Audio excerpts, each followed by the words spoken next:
Hi అండి, welcome to my channel.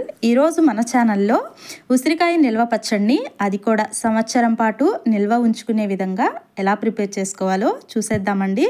ఈ video కనుక మొత్తం చూసారంటే ఫస్ట్ టైం ప్రిపేర్ చేసే వాళ్ళు కూడా ఈజీగా పెట్టేస్తారనమాట.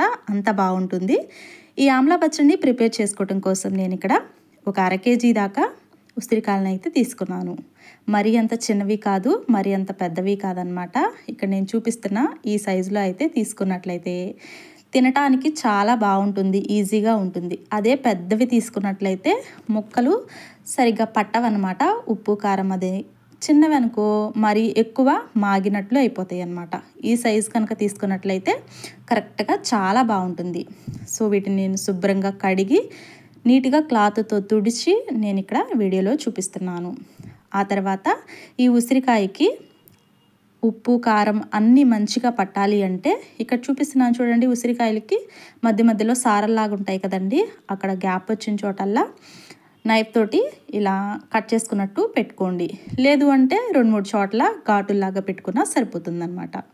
ఇలా అన్నిటినీ ఇదే విధంగా ఘాటుల్లాగా పెట్టుకుని తీసి పక్కన పెట్టుకోండి. ఇందులోనికి నేను ఆయిల్ తీసుకుంటున్నానండి. అది కూడా శనగ నూనె తీసుకుంటున్నాను అనమాట. ఏ పచ్చళ్ళకి వాడినా సరే శనగ నూనెతో చేస్తే చాలా బాగుంటుంది. సో ఇప్పుడు నేను స్టవ్ మీద కళాయి పెట్టుకుని అందులోనికి ఒక 1/4 కేజీ దాకా శనగ నూనె అయితే తీసుకున్నాను అనమాట. శనగ నూనెతో చేస్తే చాలా బాగుంటుంది పికిల్స్ అనమాట. సో ఈ ఆయిల్ హీట్ అయిన తర్వాత ఇందులోనికి కొద్దిగా అంటే 2 బ్యాచ్లాగా చేసుకుని ఇలా ఉసిరికాయలను అయితే ఫ్రై చేసుకుంటున్నాను. ఈ ఉసిరికాయల్ని దోరగా వేయించుకుంటే సరిపోతుంది.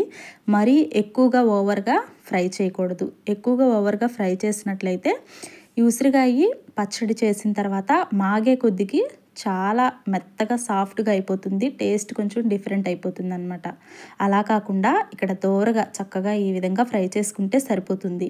ఇలా ఉసిరికాయల్ని వేపేటప్పుడు ఆయిల్ నురగగా వస్తుంది, చూసారు కదండి. శనగ నూనెతో చేసేటప్పుడు ఎప్పుడైనా సరే ఇలానే వస్తుందన్నమాట ఆయిల్ నురగనేది. సో ఇప్పుడైతే మంచిగా ఫ్రై అయ్యాయి. వీటిని మీకు ఫ్రై అయిందా లేదా అని తెలియటానికి ఒక చిన్న స్పూన్ తీసుకుని ఇలా గుచ్చి చూడండి. మెత్తగా దానిలోకి దిగింది అనుకుంటే కనుక ఫ్రై అయినట్లేనండి. ఈ విధంగా ఫ్రై అయితే సరిపోతుందన్నమాట. ఇప్పుడైతే వీటిని తీసేసి ఒక గిన్నెలోకి అయితే ట్రాన్స్ఫర్ చేసుకోవాలి. ఆ తర్వాత మిగిలినవి కూడా అదే విధంగా నిదానంగా దోరగా ఫ్రై చేసుకోవాలి. సెకండ్ బ్యాచ్లో ఈ విధంగా ఉసిరికాయల్ని వేసేటప్పుడు స్టవ్ని కొంచెం సిమ్లోకి తగ్గించి పెట్టుకోండి. ఒకేసారి బాగా ఆయిల్ హీట్గా ఉంటుంది కదండి, అలా ఆయిల్ హీట్గా ఉన్నప్పుడు తొందరగా ఫ్రై అయిపోతాయి అన్నమాట. అందువలన కొంచెం స్టవ్ని సిమ్లో పెట్టుకుని నిదానంగా ఇలా ఫ్రై చేసుకోవాలి. ఈ ఆయిల్ తీసి పక్కన పెట్టుకుని మరొక ప్యాన్లోనికి 2 టేబుల్ స్పూన్ దాకా ఆవాలు, 1 టేబుల్ స్పూన్ మెంతులు, వీటిని దోరగా వేయించుకోవాలి. ఇవి ఫ్రై అయిందా లేదా అని మనకు తెలియటానికి మెంతులను అయితే ఒక మంచి బ్రౌన్ షేడ్లోకి వస్తుందన్నమాట. అప్పటిదాకా నిదానంగా ఇలా ఫ్రై చేసుకోవాలి. మరీ ఎక్కువగా ఫ్రై చేసుకోకూడదు, అలా అని మరీ తక్కువగా ఫ్రై చేసుకోకూడదు. నిదానంగా ఈ కలర్ చేంజ్ అయ్యిందాక ఫ్రై చేసుకుంటే సరిపోతుంది. దీనిలో కంప్లీట్గా హీట్ తగ్గిన తర్వాత మెత్తగా గ్రైండ్ చేసుకుని పక్కన పెట్టుకోండి. ఆ తర్వాత నేను ఇక్కడ గోరువెచ్చగా ఉన్న వాటర్ని అయితే తీసుకున్నాను. ఇందులోనికి 50 గ్రాముల దాకా చింతపండునైతే, కొంచెం ఎర్రగా ఉన్న చింతపండునైతే తీసుకున్నాను. నల్లగా ఉన్న చింతపండుని తీసుకోవద్దండి. పచ్చడి పట్టిన తర్వాత పచ్చడి అనేది కొంచెం నల్లగా చేంజ్ అవుతుందన్నమాట, అంటే కలర్ చేంజ్ అవుతుంది. అలా కలర్ చేంజ్ అవ్వకుండా ఉండాలంటే ఇలా రెడ్గా ఉన్న చింతపండుని తీసుకుని ఇది కంప్లీట్గా నానిందాకా ఇలా ఉంచేసి ఇది చక్కగా గుజ్జంతా తీసుకోవాలండి.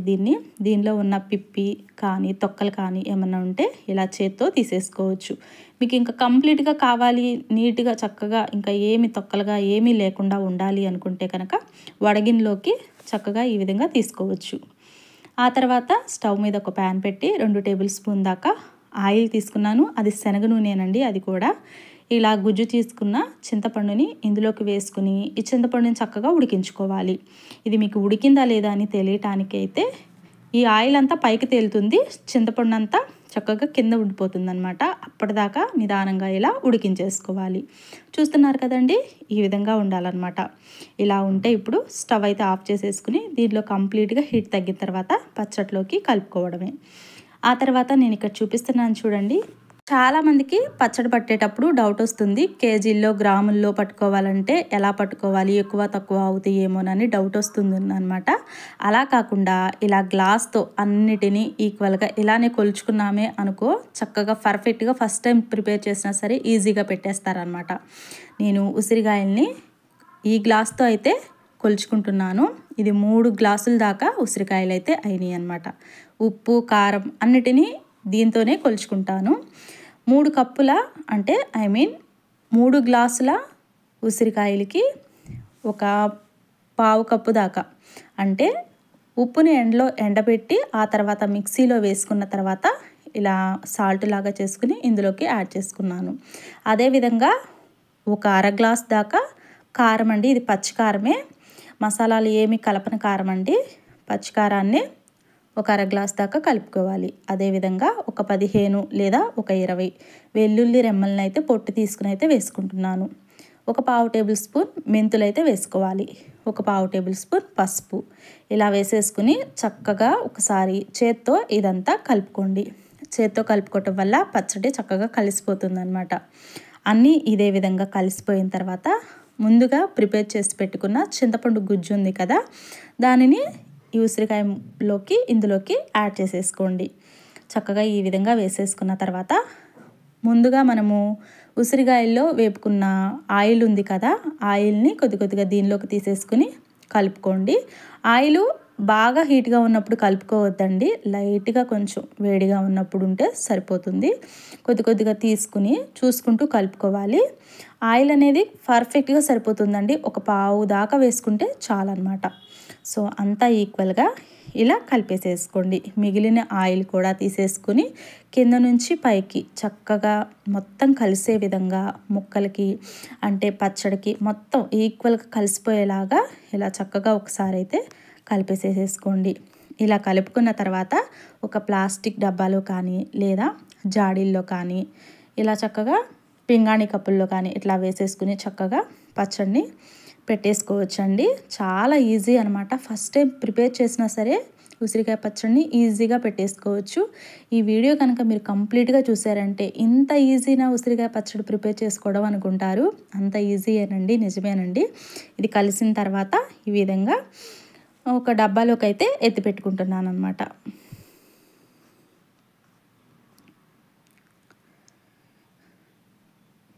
ఇలా డబ్బాలోకి తీసుకున్న తర్వాత ఒక 3 రోజుల తర్వాత అయితే మళ్ళీ తీసి కలుపుకోవాలండి. అప్పటిదాకా గాలి తగలని ప్లేస్లో అంటే అటు ఇటు మనుషులు తిరగని ప్లేస్లో చక్కగా ఒక మూలను తీసేసి పెట్టుకోవాలన్నమాట. ఇక్కడ మీకు ఇప్పుడైతే ఆయిల్ సరిపోనట్టు ఉంటుంది, కానీ ఒక 3 డేస్ తర్వాత అయితే ఆయిల్ పైకి తేలి ఉంటుంది. చక్కగా ఇలా నొక్కి పెట్టేసేసి మూత పెట్టేసేసి ఒక పక్కన పెట్టేసేయండి.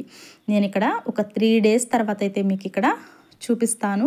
ఆయిల్ పైకి తేలి చక్కగా పచ్చళ్ళలోకి ఆయిల్ కానీ కారం, ఉప్పు అన్నీ పర్ఫెక్ట్గా సరిపోయిందనమాట. చూసారు కదా, ఒక 3 డేస్ తర్వాత చూపిస్తున్నాను. ఆయిల్ పైకి తేలి చక్కగా పర్ఫెక్ట్గా సరిపోతుందనమాట. ఇలా ఉంటే అన్నీ కరెక్ట్గా సరిపోయినట్లే. మీరు ఇలా ఉన్నదాన్ని ఒక ఖాళీగా ఉన్న బౌల్ తీసుకుని అందులోనికి ఇదంతా తీసేసి ఇందులోనైతే వేసుకోండి. ఫస్ట్ రోజే కలిపినప్పుడు మొత్తం కలిసిపోదండి. ఎక్కడన్నా ఉప్పు కానీ ఎక్కడన్నా కారం ఉండల్లాగా కానీ కడుతుందనమాట. అలా కాకుండా ఒక 3 రోజుల తర్వాత ఇదంతా తీసి కలుపుకున్నట్లయితే పర్ఫెక్ట్గా చక్కగా అంతా మాగి మంచి ముక్కకు పడుతుందనమాట. ఉప్పు, కారం, ఆవపిండి, మెంతిపిండి మొత్తం చక్కగా ఈ విధంగా పడుతుంది.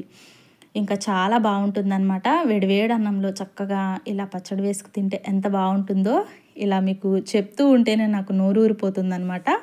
చాలా చాలా బాగుంటుంది. డెఫినెట్లీగా మీరు కూడా ఒకసారి అయితే ట్రై చేయండి. ట్రై చేసి మీ ఫీడ్బ్యాక్ ఏంటో నాకు మెసేజ్ ద్వారా అంటే కామెంట్ ద్వారా తెలియచేయండి. మీకు వీడియో నచ్చిందనే అనుకుంటున్నాను. తప్పకుండా మీరు కూడా ట్రై చేసి వీడియోకి ఒక లైక్ చేయండి ఫ్రెండ్స్. మీరు ఫస్ట్ టైం కనుక మన ఛానల్ని చూస్తున్నట్లయితే తప్పకుండా మన ఛానల్ని సబ్స్క్రైబ్ చేసుకుని పక్కనే ఉన్న బెల్ ఐకాన్ని క్లిక్ చేసినట్లయితే నేను పెట్టే వీడియోస్ అన్నీ మీకు నోటిఫికేషన్ ద్వారా అందుతూ ఉంటాయన్నమాట. సో ఇప్పుడు ఇదంతా కలుపుకున్నాం కదండి. ఇలా కలుపుకున్న దాన్ని ముందుగా పెట్టుకున్న డబ్బా ఉంది కదా, ఆ డబ్బాలోనికి చక్కగా ఇలా ఉసిరికాయ పచ్చడిని ఇందులోకి ఎత్తి పెట్టేసుకోవచ్చు. సంవత్సరం దాకా నిల్వ ఉంటుందండి. ఫ్రిడ్జ్లో కూడా పెట్టాల్సిన అవసరం లేదు. అలా బయట పెట్టేసినా చాలు. చక్కగా ఇలా స్టోర్ చేసేసుకో. ఉసిరికాయతో చేసిన ఏ పదార్థమైనా సరే చాలా మంచిదండి. హెయిర్‌కి కానీ, బాడీకి కానీ చాలా మంచిదనమాట. డెఫినెట్లీగా ఒకసారి అయితే ట్రై చేయండి. ఆ తర్వాత నేను అదే కలుపుకున్న గిన్నెలోనికి వేడివేడిగా కొంచెం రైస్ వేసేసుకుని కలుపుకుని తింటున్నాననమాట. ఉప్పు కానీ, కారం కానీ, పులుపు కానీ చక్కగా ఉసిరికాయకి పట్టి గ్రేవీకి కానీ చాలా బాగుందండి. డెఫినెట్లీగా ట్రై చేయండి. ముక్క కూడా 3 రోజులకి మెత్తగా చక్కగా మాగి ఉందన్నమాట. డెఫినెట్లీగా ఒకసారి ట్రై చేసి మీ ఫీడ్‌బ్యాక్‌ని తెలియచేస్తారని ఆశిస్తున్నాను. Thank you for watching. Have a nice day.